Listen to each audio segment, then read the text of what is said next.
Day 1. People are going to wonder as they read this journal, why was this written?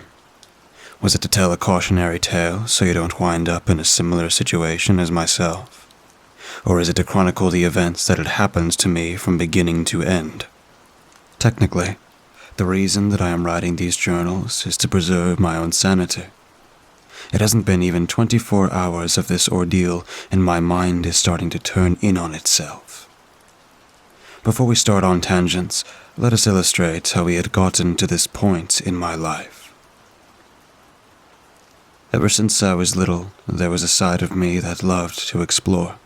From wandering from backyard to backyard, and running off with my father's tools, to wondering what was over that next hill at a ranch deep in New Jersey.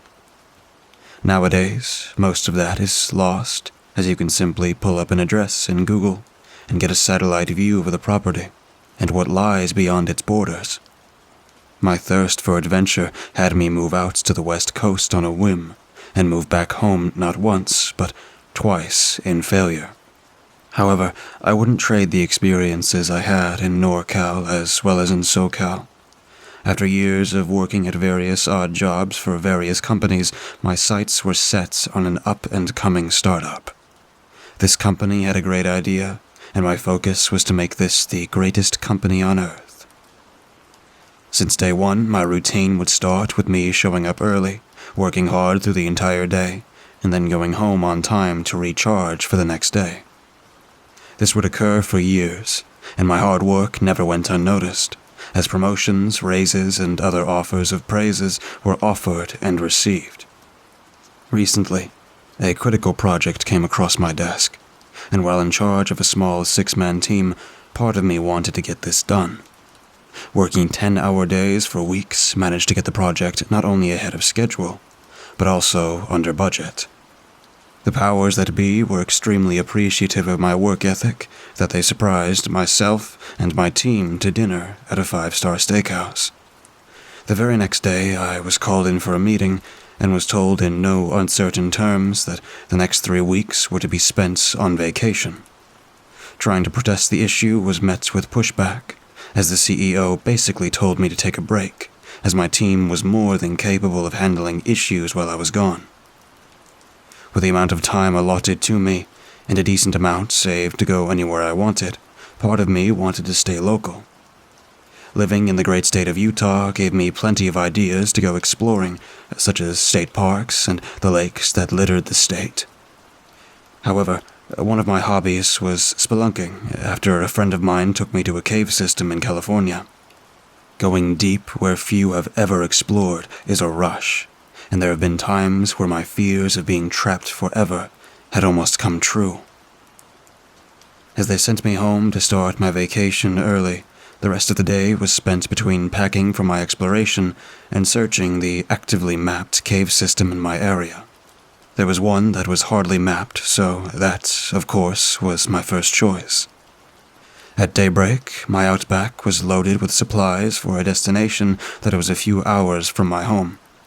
The path went from asphalt to gravel and finally to a dirt road that ended up in an impassable valley. Retrieving my backpack, I set off for a short walk that ended with me standing in front of a small cave that was set into the side of a small, nondescript hill. The entrance was rimmed with stalactites and stalagmites, resembling a yawning maw of some ancient creature.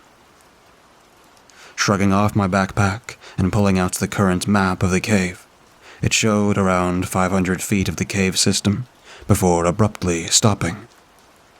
Looking into the cave, it seems that no light was able to pierce through the veil of darkness.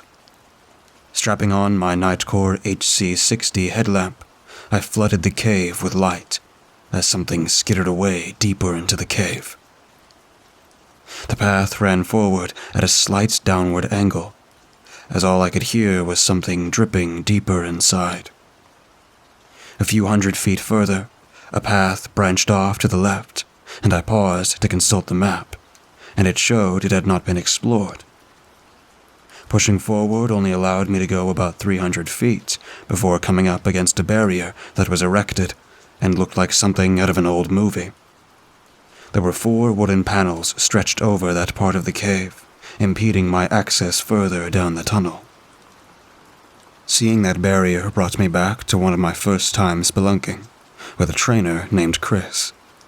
He would always remark about these barriers, and advise me to carry a crowbar so I could explore what was beyond the barrier. Sometimes they were erected to keep people out for various reasons, such as cave-ins or dangerous conditions ahead.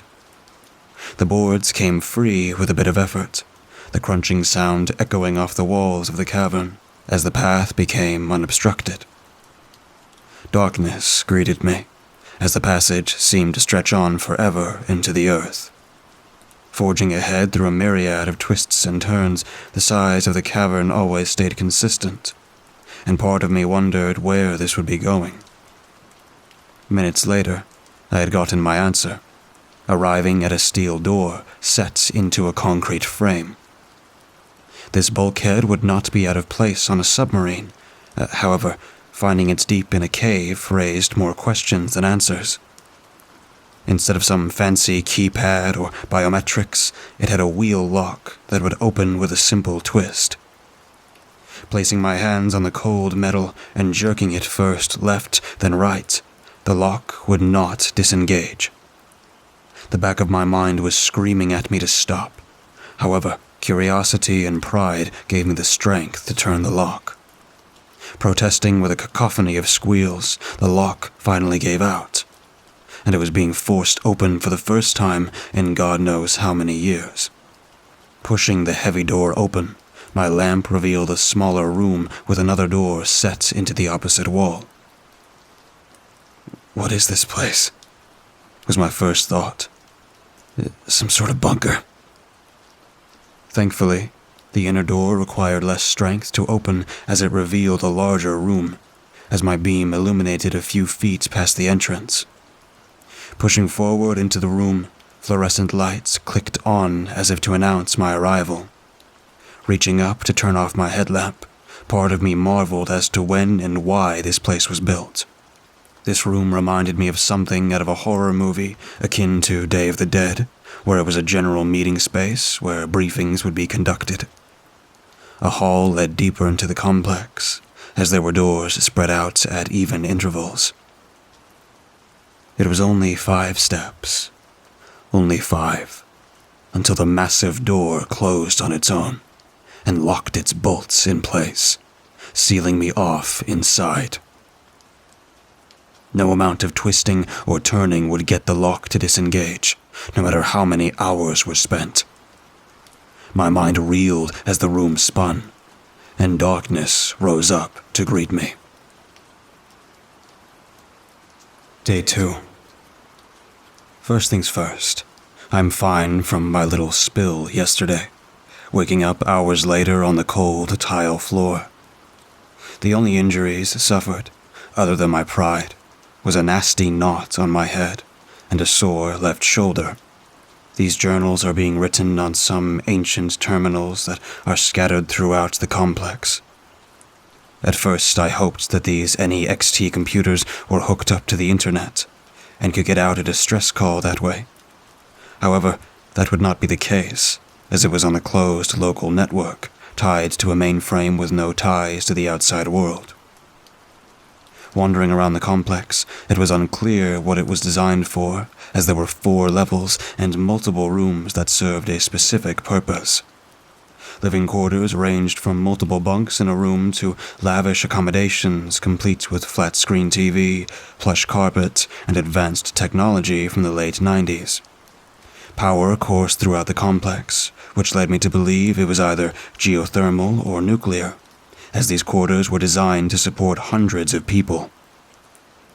A grand cafeteria was on the 2nd level, with enough seating and food for everyone.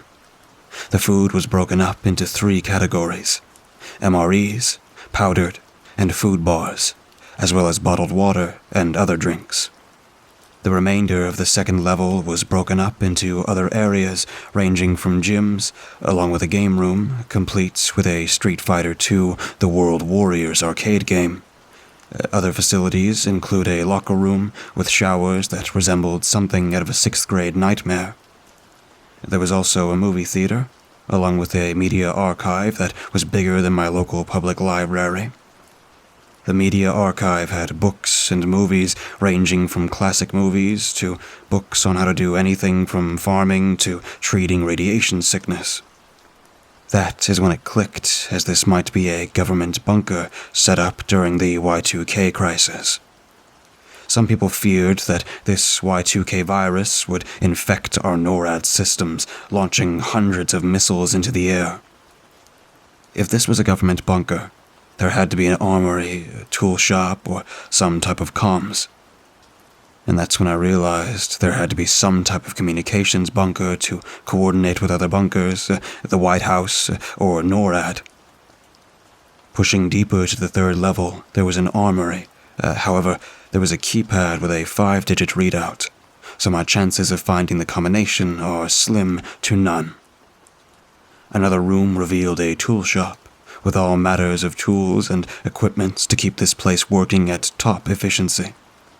Finally, I found the communications room, which had an old teletype machine, some type of phone that had no dial tone when I picked it up, and a ham radio.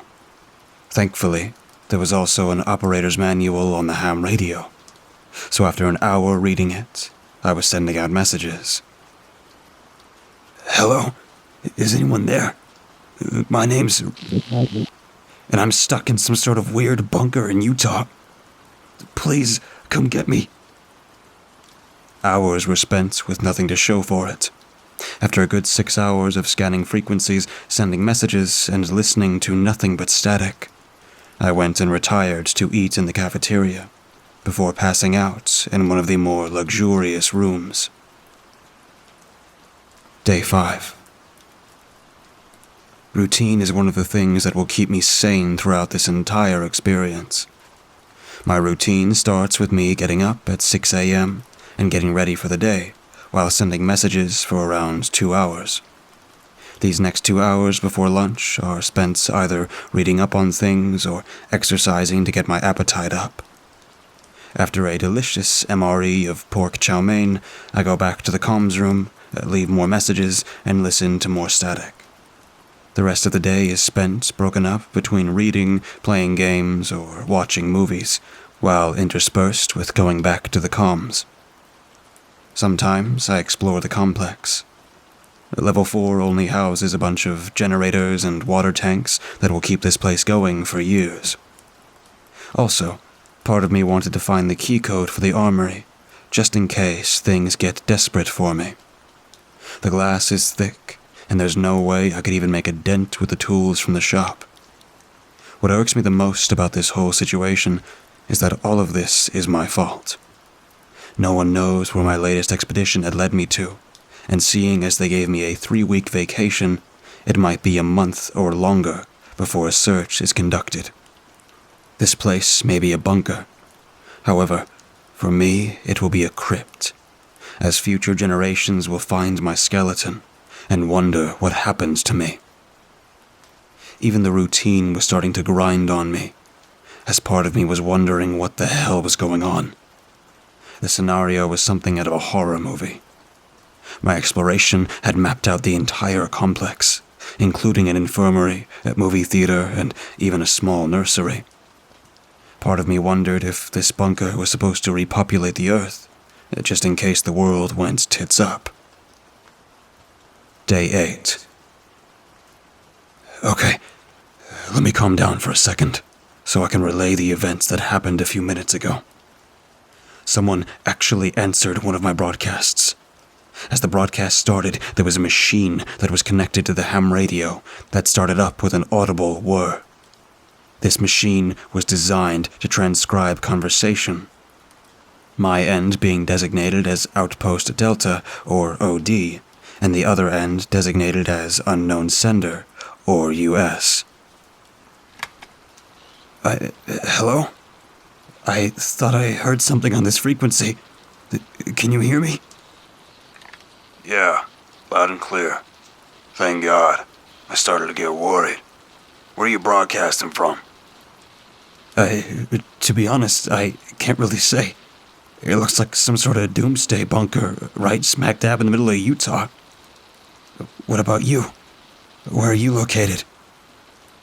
On the outskirts of Ogden, in an abandoned police station.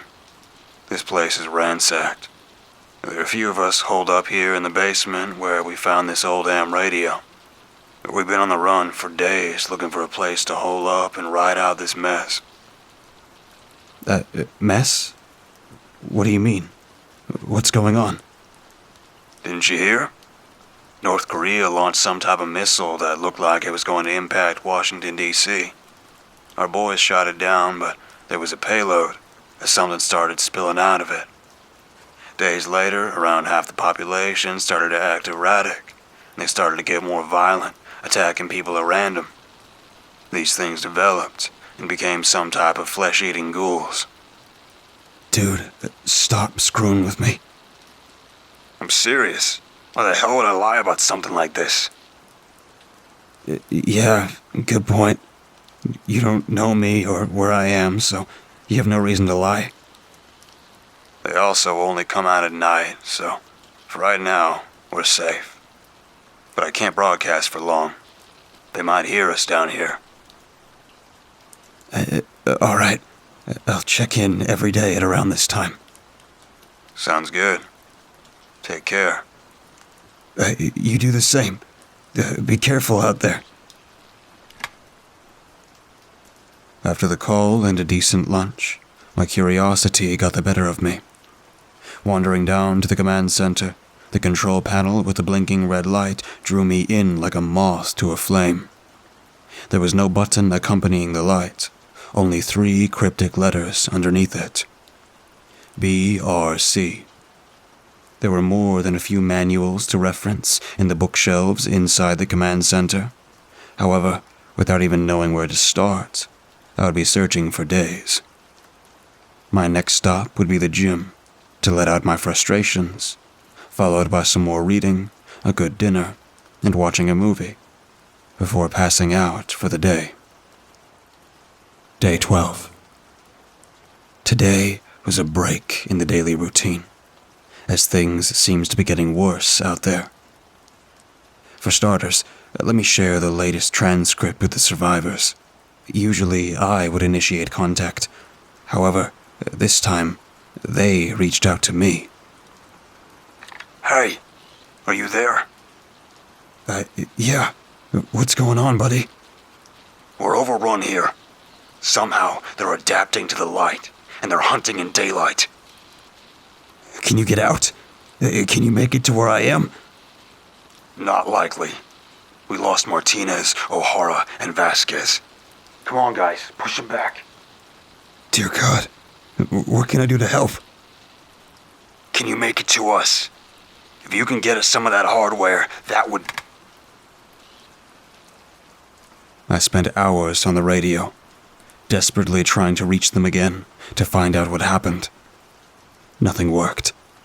My frustrations boiled over as it was spent ransacking the command center, looking for that code. My attempts at taking some of the tools and storming down to the armory to cut through the door to trying to pry it open were useless, which only resulted in me throwing a pry bar to the floor. As the clang echoed throughout the halls, my ears picked up on another sound. The sound of muffled grunts and squealing metal. Sprinting through the corridors until reaching the intake room, in a time that would put a track star to shame, my ears listened for the sounds.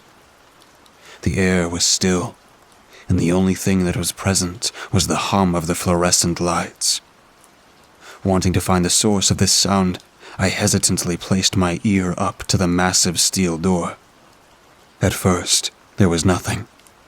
However, a few seconds later, the silence was replaced, followed by more muffled grunts. Had these creatures found me? God, what if they had? Right now, I had nothing to defend myself with, other than tools from the tool shop. The rest of the day was spent in a panic, as I searched room after room, looking for the codes to the armory. Any time there was a lull in my actions, the sounds were heard, no matter where I was in the complex. What if these things could smell me here? When was the last time that these things fed on anything? Could they work themselves into a frenzy to rip the door off its hinges, and I end up perishing in a swarm of bites like so many of the zombie movies I had seen? My daily routine grounds to a halt, as every time I tried to focus on a task, my ears would pick up those faint sounds. Before going to bed, I rummaged around one of the first aid stations for earplugs, and even those did not help much. Was my mind playing tricks on me? Maybe tomorrow will be better. Day 15. I'm starting to lose my mind. Okay, focus on the tasks at hand. There are people that are counting on me. Okay, let's start with a transcript from the survivors. Outpost Delta to Jim Davis. Are you there? Static. Outpost Delta, can you read me? They're all dead. Who's dead, Jim? We got ambushed by more of those things. They took my boy. I'm so sorry. Sorry. These things killed my boy.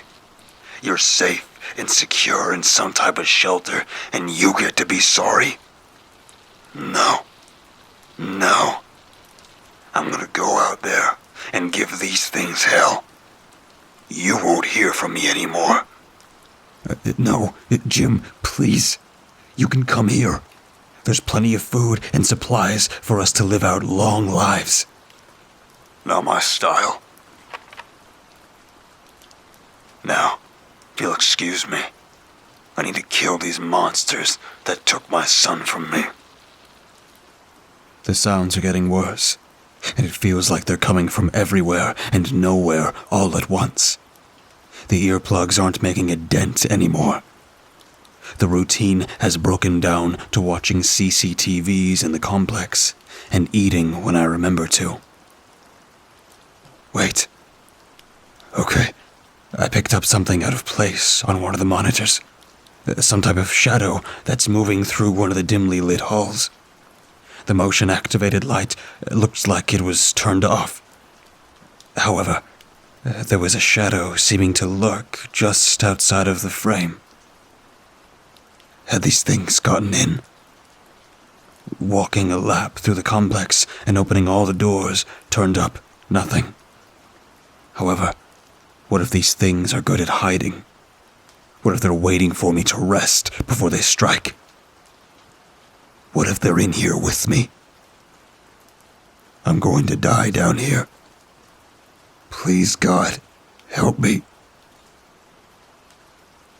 Day 19. Oh, God. They found me.